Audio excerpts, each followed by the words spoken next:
नमस्कार दोस्तों, क्या हाल है। मैं हूँ शीतल और ड्रामा एक्सपो में आपका स्वागत है। अब तक आपने देखा कि हाइपर अलबेली दोनों महाजनों पर बंदूक तान देती है। अब आगे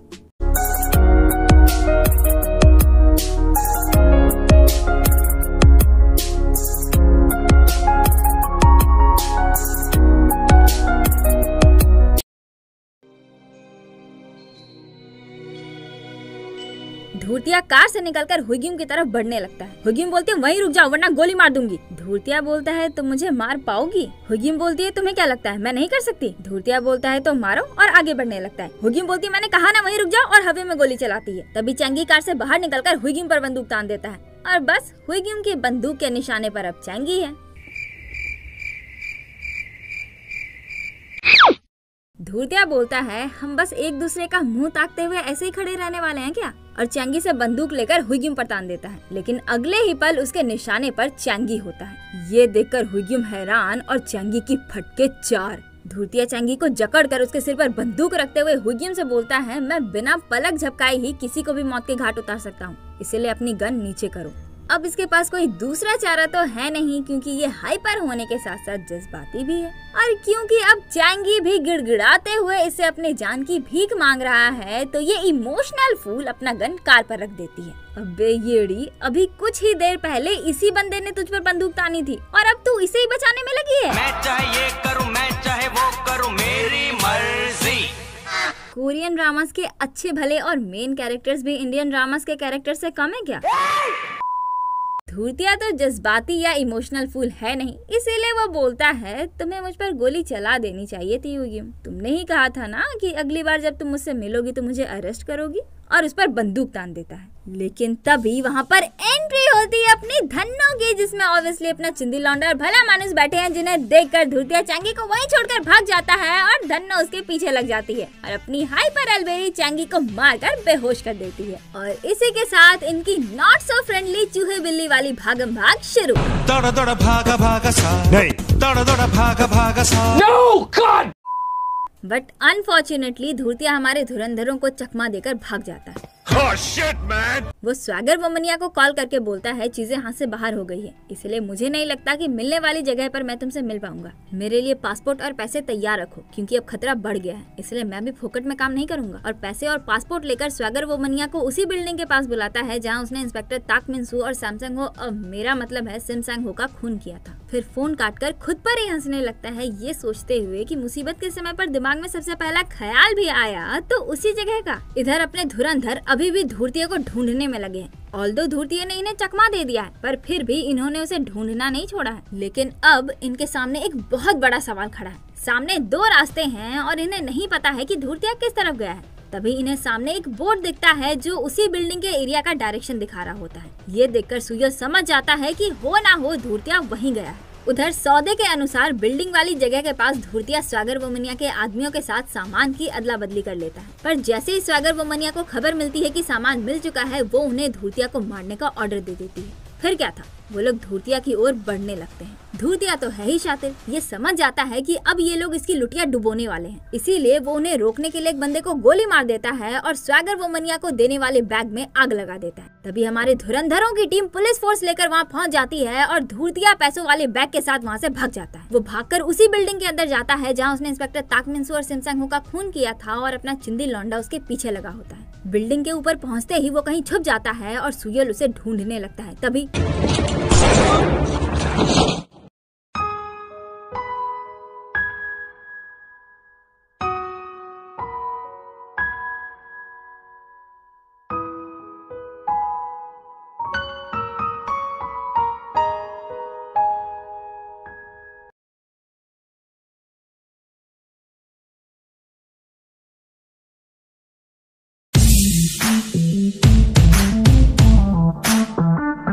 अपना चिंदी लौंडा है, ऐसे कैसे मर जाएगा? हलवा समझाए क्या? इसने पहले ही बुलेट प्रूफ वाला जैकेट पहन लिया था क्योंकि इसे अच्छे से पता था कि धूर्तिया ऐसी हरकत जरूर करेगा। फिर क्या था, दोनों में लड़ाई होने लगती है और सुयल मार मार कर धूर्तिया के मुंह से खून निकाल देता है, लेकिन धूर्तिया सुयल के पैर को जख्मी कर देता है और पैसों वाला बैग उठाकर सुयल पर बंदूक तान देता है। पर तभी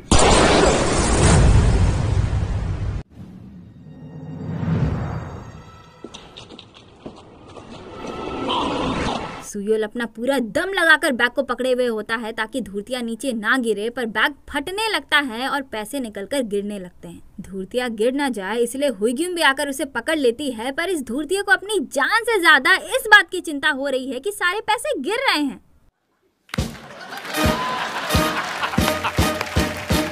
मतलब गजब का लोभी इंसान है यार। और वो सब छोड़ो, सबसे पहले तो मुझे कोई ये बताओ कि पैसों को इस तरह से बैग में कौन रखता है यार? पैसों की गड्डी बनाने के लिए स्वैगर वुमनिया के पास रबड़ की कमी हो गई थी क्या? खैर मुझे क्या करना, ड्रामा का लॉजिक है। चलते। ये दोनों अपना पूरा दम लगाकर धूर्तिया को ऊपर खींचने की कोशिश कर रहे हैं और ये साला पागल आदमी अभी भी पैसों के लिए पगला रहा है। सुयोल बोलता है, तुम सब कुछ बस इस चीज के लिए कर रहे हो, सिर्फ पैसों के लिए तुमने अपने साथियों को भी मार दिया। तुझे इंसान कहलाने का कोई हक नहीं, हरामजादे। पर सुयोल के इतने हैवी डायलॉग जिसने पूरे दम लगाकर बोला है, उससे धूर्तिया को घंटा कुछ फर्क नहीं पड़ रहा। वो तो लगा है अपने गिरते हुए पैसों के पीछे पगलाने में, जिस वजह से इसकी ग्रिप और भी ज्यादा ढीली हो रही है। हुईग्यूम उसके हाथ में हथकड़ी लगा देती है ताकि वो ना गिरे और दोनों मिलकर पूरा दम लगाकर उसे खींचने लगते हैं और धूर्तिया अभी भी पैसों के लिए ही पगला रहा है। उसके बाद ये लोग धूर्तिया को अरेस्ट कर लेते हैं और अब फाइनली अपने चिंदी लौंडे को शांति मिल चुकी है। तभी वहाँ पर अपना सिरफिरा के प्रकट होता है, जिसे देखते ही सुयोल बोलता है, ओए तू कहाँ था तू? हाँ, तुझे पता भी मैं अंदर अकेला गया था। सिरफिरा संतुष्टि की भावना से बोलता है, मैं पूरे समय यहीं था। सुयोल बोलता, कहाँ थे तुम? हाँ, के बोलता है, तुम्हारे साथ। हाँ सुयोल, देखो तो जरा, ये सब तुम खुद भी हैंडल कर सकते हो। और हंसते हुए उसे शाबाशी देता है। तभी इनकी नजर हुईग्यूम पर पड़ती है, जो अकेली खड़ी रो रही होती है। सुयोल उसके पास जाता है और वो उसके कंधे पर सिर रखकर फूट फूट कर रोने लगती है। उसके बाद सुयोल हुईग्यूम को उसके घर पहुंचाता है। हुईग्यूम उसे अंदर आने के लिए इनवाइट करती है ताकि सुयोल के जख्मों पर मरहम पट्टी हो सके। सुयोल जैसे ही अंदर आता है, देखता है कि हुईग्यूम ने तो अपने घर का पूरा कबाड़ा कर रखा है। इसके दरवाजे की लाइट सही से काम नहीं कर रही है। इसके कपड़े पूरे घर में इधर उधर बिखरे पड़े हुए हैं। कितने दिनों से घर की सफाई नहीं हुई है। घर में पूरे धूलों की बारात सजी हुई है। और तो और बर्तनों और बचे हुए खानों का तो ऐसा हालत हो रखा है जैसे कि घर में कितने सालों से सफाई अभियान हुआ ही नहीं। मतलब इसके घर का हाल बिल्कुल वैसा ही है जैसा मेरे घर का होता अगर मैं अकेली रह रही होती। बेचारा अपना चिंदी लौंडा अपनी मरहम पट्टी क्या करेगा, उल्टा वो घर की चरमराई हालत को ठीक करने में लग जाता है, और वो भी बिल्कुल हमारी मम्मियों की तरह बकबक करते हुए। हुईग्यूम भी लाइक, अच्छा ठीक है ना, अब कितना बकबक करोगे, ये सब करना छोड़ो और यहाँ कर बैठो, मुझे तुम्हें दवाई लगानी है। पर ये तो ठहरा हमारी मम्मियों का मसीहा, बैठ कर भी इसकी बकबक कंटिन्यू है। तभी उसकी नजर फर्स्ट एड बॉक्स पर पड़ती है, जो बिल्कुल नई नवेली पड़ी होती है। एक्चुअली जब ये दोनों रिलेशनशिप में थे तो साथ में यहीं रहते थे, और सुयोल घर की साफ सफाई करता था क्योंकि हुईग्यूम साफ सफाई से इतना दूर भागती थी जितना एक चूहा एक बिल्ली को देकर भागता है। उसके बाद I don't know for whatever reason, जब दोनों का ब्रेकअप हो गया और सुयोल ये घर छोड़कर जाने वाला था, तब इसने हुईग्यूम के लिए एक फर्स्ट एड बॉक्स तैयार किया था, जिसमें इसने सभी दवाइयों पर प्रिस्क्रिप्शन चीट लगाई थी ताकि हुईग्यूम को दवा ढूंढने में आसानी हो। बट अनफॉर्चुनेटली हुईग्यूम ने इस बॉक्स को अभी तक हाथ भी नहीं लगाया है, जिस वजह से बॉक्स की सारी चीजें वैसी की वैसी पड़ी हुई है। देख रहे हो दोनों का तुड़ुलब। ब्रेकअप के बाद भी एक ने दूसरे का ख्याल करना नहीं छोड़ा और दूसरी ने अपने तुड़ुलब के द्वारा प्रिपेयर किया हुआ आखिरी चीज को अभी तक संजो कर रखा हुआ है। मतलब क्या ही बोलूं, दोनों में इतना ज्यादा प्यार है कि ब्रेकअप के बाद भी एक दूसरे का ही ख्याल रहा। क्या बात है भाई, तालियां। हुईग्यूम सुयोल के सिर पर बैंडेज लगाकर बोलती है, अब तुम जा सकते हो, और फर्स्ट एड बॉक्स लेकर जाने लगती है। तभी सुयोल उसका हाथ पकड़कर उसे खींच लेता है और तभी सुयोल को याद आता है कि अरे मेरा तो ब्रेकअप हो चुका है। ही भी लाइक, मुझे मारना मत, तुमने मुझे रोका नहीं, इसका मतलब ये हम दोनों की मंजूरी से हुआ है। हुईग्यूम बोलती है, मुझे पता है, और इस बार ये उसे किस करने लगती है। फिर क्या था, दोनों चुंबन के मजे लेने लगे।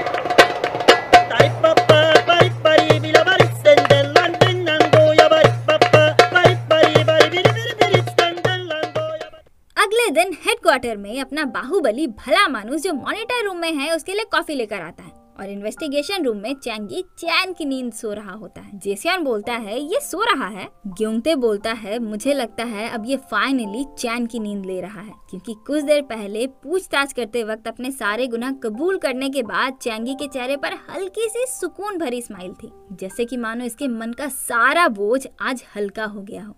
फिर धूतिया से पूछताछ करते वक्त इन दोनों के बीच में गहरी गहरी बातें होती हैं, जिसके बाद अपना चिंदी लौंडा जी हुजूर के पास जाकर अपना आईडी कार्ड और गन देकर बोलता है मैंने आज तक जो कुछ भी गलत काम किए हैं उस पर एक जांच बैठाइए। उसके बाद अगर सजा के तौर पर मुझे नौकरी से निकाल भी दिया जाएगा तो मैं उसके लिए तैयार हूँ। ये सुनकर जी हुजूर हैरान। वो बोलता है अपने सारे तिगड़मबाजी पर पर्दा डालने के बजाय इस बार तुम मुझे अपने सारे कांड पर जाँच बैठाने को बोल रहे हो? तुम ये सब बोल रहे हो? तुम पागल तो नहीं हो गए? कहीं तुमने नशा लेना तो शुरू नहीं कर दिया? बे सर आप भी ना, मैं सीरियस हूँ। मुझ पर जांच बैठाइए और सारे प्रोटोकॉल का पालन करवाइए, और जब डिसिप्लिनरी कमेटी की मीटिंग होगी तब मुझे खबर कर दीजिएगा। और फिर वहाँ से चला जाता है। उधर एंटी करप्शन ऑफिस में अपना भला मानुस बाहुबली को एक तोहफा देता है, जिसमें बाहुबली के लिए एक नया वॉलेट होता है। आपको याद है ना जब बाहुबली का वॉलेट चोरी हो गया था तो कैसे ये भले मानुस की तलाशी करने लगा था, पर असल में वो वॉलेट एक कुत्ता लेकर के चला गया था। हाँ, तो इसीलिए भले मानुस ने इसे एक नया वॉलेट गिफ्ट किया, cause वो वॉलेट तो मिला नहीं। एंड गेस व्हाट, हमारे भले मानुस ने बड़े भोलेपन से वॉलेट के अंदर बाहुबली के लिए पैसे भी रखे हैं, जो देखकर बाकी ऑफिसर ठहाका मारकर हंसने लगते हैं। तभी वहाँ पर अपना चिंदी लौंडा भी आता है और दूर से ही इन्हें देखने लगता है। भले मानुस के इतने केयरिंग बिहेवियर को देखकर बाहुबली इमोशनल हो जाता है। ग्योंते बोलता है आप रो रहे हो? जेसन बोलता है नहीं तो मैं कहाँ रो रहा हूँ। ग्योंते बोलता है नहीं आप रो रहे हो। जेसन बोलता है ना मैं नहीं रो रहा। और ये सब देखकर सुयल मुस्कुराते हुए वहाँ से चला जाता है। मैंने कहा ना मैं नहीं रो रहा। रात को अपना चिंदी लौंडा अपनी माँ और घोंचू डोंगियल के साथ खाते खाते बातें कर रहा होता है, जिसमें बातों ही बातों में सुयल बोलता है माँ मैं भी अपनी नौकरी छोड़कर डोंगियल के साथ पिज्जा की दुकान पर लग जाऊं क्या? वेल इसने जितनी तिगड़मबाजी कर रखी है, जाहिर है कि जब इस पर जांच बैठेगी तो नौकरी से तो पक्का निकाल ही दिया जाएगा। इसीलिए ये इन दोनों का रिएक्शन देखने के लिए एवे ही ऐसा बोल रहा है। बट ये दोनों इसकी बात को मजाक में ले लेते हैं। तभी कुछ जलने की बदबू आने लगती है। फिर पता चलता है कि माँ खाना गैस पर चढ़ाकर भूल गई। ये देखकर एक तरफ जहाँ घोंचू डोंगियल हंसी मजाक कर रहा होता है तो वहीं सुयल थोड़ा परेशान होता है, क्योंकि आज से पहले माँ कभी भी खाना गैस पर चढ़ाकर नहीं भूली। फिर अगले दिन इनके योल पिज्जा में रात भर नल खुले रहने की वजह से पूरे दुकान में पानी भर गया होता है, जिसे ये लोग साफ कर रहे होते हैं। तभी वहाँ पर घोंचू डोंगियल पहुँचता है, जो बिल्डिंग के ओनर से मिलकर आया है। डोंगियल बताता है कि पानी नीचे बेसमेंट तक पहुंच गया, जिस वजह से ओनर को काफी नुकसान हुआ और अब जगह की रेनोवेशन भी करनी पड़ेगी। ये सुनकर सुयल डोंगियल पर भड़कने लगता है, ये बोलते हुए कि नल खुले रखने की क्या जरूरत थी। लेकिन फिर पता चलता है कि नल तो माँ बंद करना भूल गई थी। ये हो क्या रहा है? माँ इन दिनों को ज्यादा नहीं भूल रही? खैर छोड़ो, हम आगे बढ़ते हैं। सुयल बोलता है कितना खर्च आएगा? डोंगियल बोलता है लगभग 20 मिलियन वॉन, यानी कि लगभग 12,40,000। फिर क्या था? सुयल बोलता है सर कल मैं नींद में था, इसीलिए कुछ भी उल्टा सीधा बोल गया, मेरा दिमाग खराब हो गया था, प्लीज मेरी आईडी कार्ड और मेरा गन वापस कर दीजिए। ये सुनकर जी हुजूर बहुत खुश होता है, उसे उसकी चीजें वापस करके बोलता है मैं तो परेशान हो गया था कि कहीं तुम बदल तो नहीं गए। सुयल बोलता है बदल गया? और मैं? कदापि नहीं सर, मैं कभी नहीं बदल सकता। फिर जी हुजूर को सल्यूट करके खुशी के मारे उसे गले लगा लेता है और फिर जाने लगता है। तभी जी हुजूर बोलता है अरे हाँ याद आया, तुम्हें काउंसलिंग लेनी पड़ेगी। यहाँ पर काउंसलिंग का मतलब है साइकेट्रिस्ट से अपना चेकअप करवाना, क्योंकि धूर्तिया को पकड़ने के दौरान इसने भी एक बार नशीली ग्लूकोन-डी पाउडर का स्वाद चखा था। आपको याद है ना कि खूनी ने कैसे धोखे से इसे इंजेक्शन घोपा था? हाँ, तो इसीलिए ऊपर से ये ऑर्डर्स आए हैं कि सुयल को अपनी काउंसलिंग करवानी पड़ेगी, ताकि ये पक्का हो सके कि नशीली ग्लूकोन-डी पाउडर का असर इसके दिमाग पर तो नहीं हुआ है ना। अच्छा। और इस काम के लिए एजेंसी ने एक बहुत ही काबिल थेरेपिस्ट को हायर किया है, जो उसी अनाथालय में काम करता है जहां सिरफिरे के ने सुयल का सारा पैसा डोनेट किया था, यानी कि ड्रीम यूथ शेल्टर। जी हुजूर बोलता है वो यहाँ का बेस्ट थेरेपिस्ट है, उससे अपॉइंटमेंट लेकर मिल लो। अब सुयल परेशान, cause why not? अगर ये साइकियाट्रिस्ट से मिलने गया और उसे इसके मल्टीपल पर्सनालिटी डिसऑर्डर वाली बात पता चल गई, तब तो इसकी नौकरी गई ना। तभी वहाँ पर सिरफिरा के प्रकट हो जाता है जो बोलता है ये तो वही अनाथालय है ना जहाँ तुमने डोनेशन दिया था, फिर तो तुम्हारा इलाज बहुत अच्छे से होने वाला है, और हंसने लगता है। तेरी तो जी हुजूर सुयोल को नोटिस कर लेता है। वो पीछे मुड़कर देखता है तो कोई नहीं होता। ही भी लाइक अब क्या हो गया तुम्हें? सुयोल बोलता है नहीं नहीं कुछ भी तो नहीं, और भाग जाता है।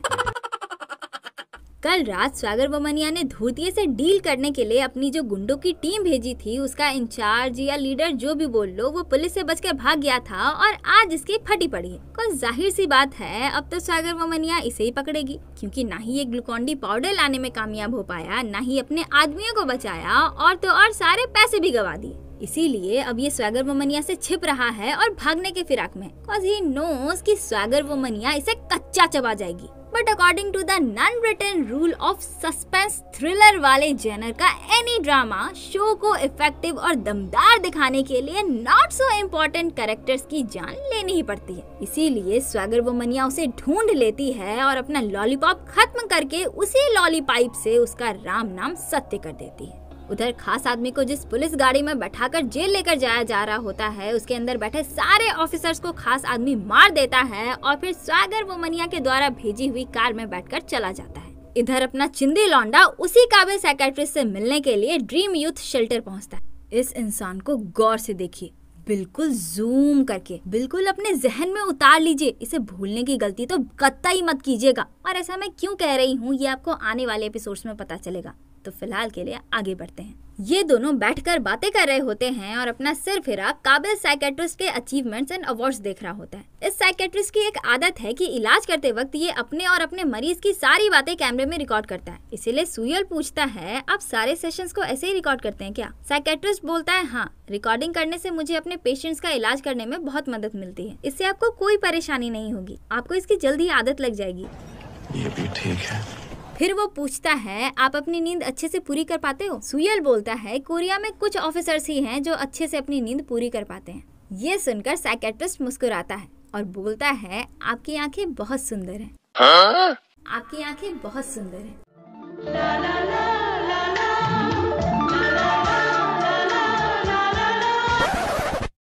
नहीं नहीं नहीं, ये BL नहीं है यार, होश में आओ शीतल। कंट्रोल। साइकियाट्रिस्ट की बात सुनकर सुयोल भी लाइक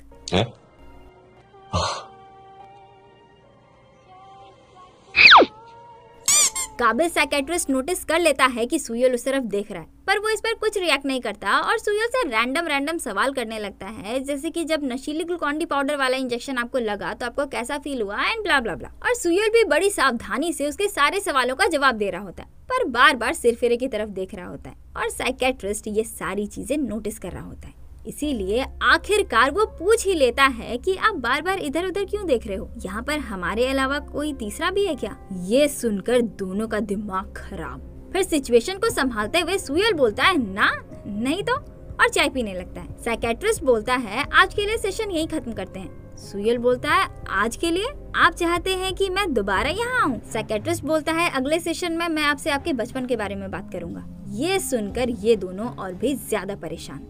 फिर दिखाया जाता है कि सुयोल फिर से अपने सबकॉन्शियस माइंड वाले सपनों की दुनिया में जा चुका है, जहां इस बार ये 521 नंबर वाला दरवाजा खोलता है। वो देखता है कि एक आदमी एक बच्चे को बेरहमी से मार रहा है। इस बात का भी ख्याल नहीं कर रहा है कि इस बच्चे पर क्या बीत रही है या फिर इसे कितनी चोट लग रही है।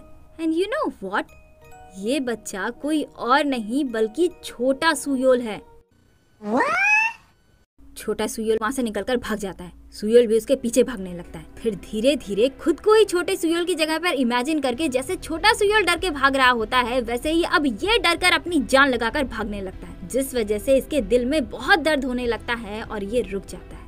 तभी वहाँ पर सिरफिरा प्रकट हो जाता है। ये देखकर सुयोल हैरान और यहीं पर ये एपिसोड खत्म हो जाता है।